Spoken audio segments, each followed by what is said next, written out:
नमस्कार दोस्तों, आज हम राष्ट्रपति टॉपिक पढ़ने जा रहे हैं। अब राष्ट्रपति क्या होता है, इसका निर्वाचन कैसे होता है, ये सारी डिटेल हम यहाँ पे आज पढ़ेंगे। देखिए,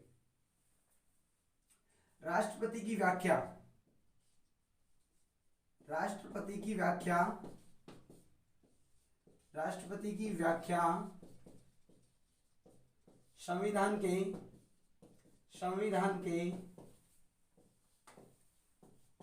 के भाग 5 में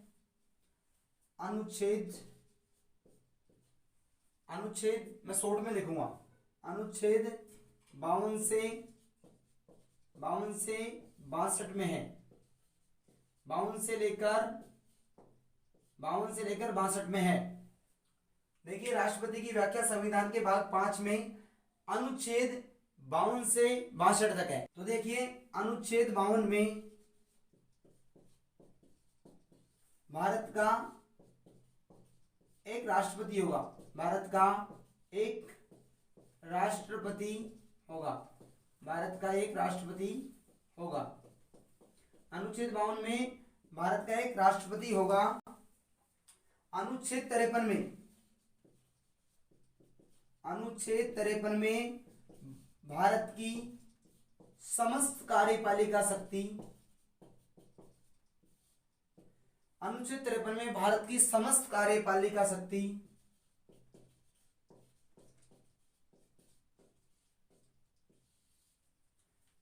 अनुच्छेद 53 में भारत की समस्त कार्यपालिका शक्ति राष्ट्रपति में निहित होगी।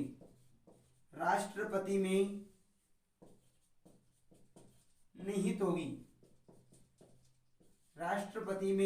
निहित होगी। देखिए मित्रों, राष्ट्रपति हम पढ़ रहे हैं। राष्ट्रपति की व्याख्या संविधान के भाग 5 में, संविधान के टोटल 22 भाग होते हैं। तो राष्ट्रपति की व्याख्या संविधान के भाग 5 अनुच्छेद 52 से लेकर 62 तक अनुच्छेद में राष्ट्रपति की शक्तियां हैं। राष्ट्रपति कैसे बनता है, राष्ट्रपति की निर्वाचन शक्ति क्या होती है, सारे अनुच्छेदों में हम बात करेंगे। राष्ट्रपति पर महाभियोग कैसे लगता है, राष्ट्रपति का निर्वाचन कैसे होता है, राष्ट्रपति का पुनर्निर्वाचन कैसे होता है। तो अनुच्छेद 52 में शुरू में पढ़ेंगे, भारत का एक राष्ट्रपति होगा। भारत का एक ही राष्ट्रपति होगा। अनुच्छेद 53 में भारत की समस्त कार्यपालिका शक्ति राष्ट्रपति में निहित होगी। अनुच्छेद 52 हमने पढ़ा, भारत का एक राष्ट्रपति होगा। और अनुच्छेद 53 में भारत की समस्त कार्यपालिका शक्ति यानी केंद्र की समस्त कार्यपालिका शक्ति, केंद्र सरकार की समस्त कार्यपालिका शक्ति राष्ट्रपति में निहित होगी।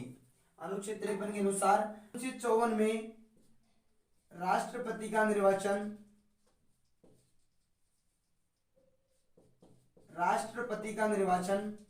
अनुच्छेद 54 में राष्ट्रपति का निर्वाचन एक निर्वाचक मंडल द्वारा किया जाएगा। एक निर्वाचक मंडल द्वारा ही किया जाएगा।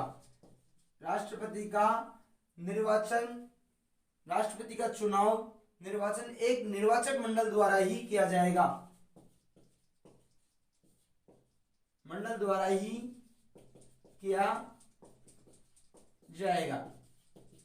देखिए मित्रों, राष्ट्रपति के चुनाव में लोकसभा भाग लेती है, राज्यसभा लेती है भाग, और समस्त देश की विधानसभाएं भाग लेती है। इसमें विधान परिषद भाग नहीं लेती है। भारत के राष्ट्रपति के चुनाव में लोकसभा भाग लेती है, राज्यसभा के सदस्य भाग लेते हैं और विधानसभा के सदस्य भाग लेते हैं। विधान परिषद भाग नहीं लेती है। तो कई बार प्रश्न ऐसे भी आ जाता है कि राष्ट्रपति के चुनाव में कौन भाग नहीं लेता है, तो विधान परिषद भाग नहीं लेती है, विधानसभा भाग लेती है। तो देखो, राष्ट्रपति का निर्वाचन अनुच्छेद 54 में राष्ट्रपति का निर्वाचन एक निर्वाचक मंडल द्वारा ही किया जाएगा। देखिए, हम आगे पढ़ते हैं। अनुच्छेद 55 में राष्ट्रपति का चुनाव आनुपातिक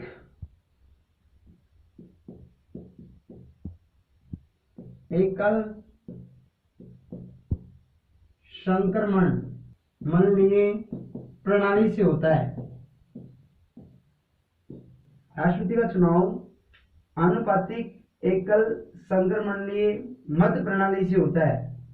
यहाँ पे दोस्तों लिखेंगे मत प्रणाली से होता है। इसमें राज्यसभा भाग लेती है प्लस लोकसभा भाग लेती है और विधानसभा भाग लेती है, विधान परिषद ले लेती। अब अनुच्छेद 57 पढ़ेंगे हम। 56 में इतना कोई खास नहीं है।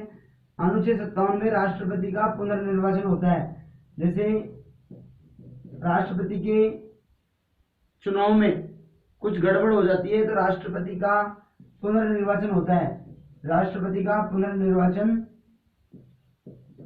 पुनर्निर्वाचन होता है। अनुच्छेद 57 में राष्ट्रपति का पुनर्निर्वाचन होगा। अनुच्छेद 60 में राष्ट्रपति की शपथ होगी।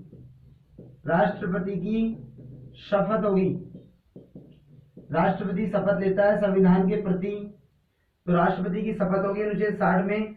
इसके बाद हम देखते हैं राष्ट्रपति पर एक महाभियोग भी लगता है। राष्ट्रपति की शपथ अनुच्छेद 60 और अनुच्छेद 61 में राष्ट्रपति पर महाभियोग लगता है। राष्ट्रपति पर महाभियोग लगाकर संसद उसे अपने पद से बर्खास्त कर सकती है। राष्ट्रपति पर अनुच्छेद 61 में राष्ट्रपति पर महाभियोग लगाया जाता है।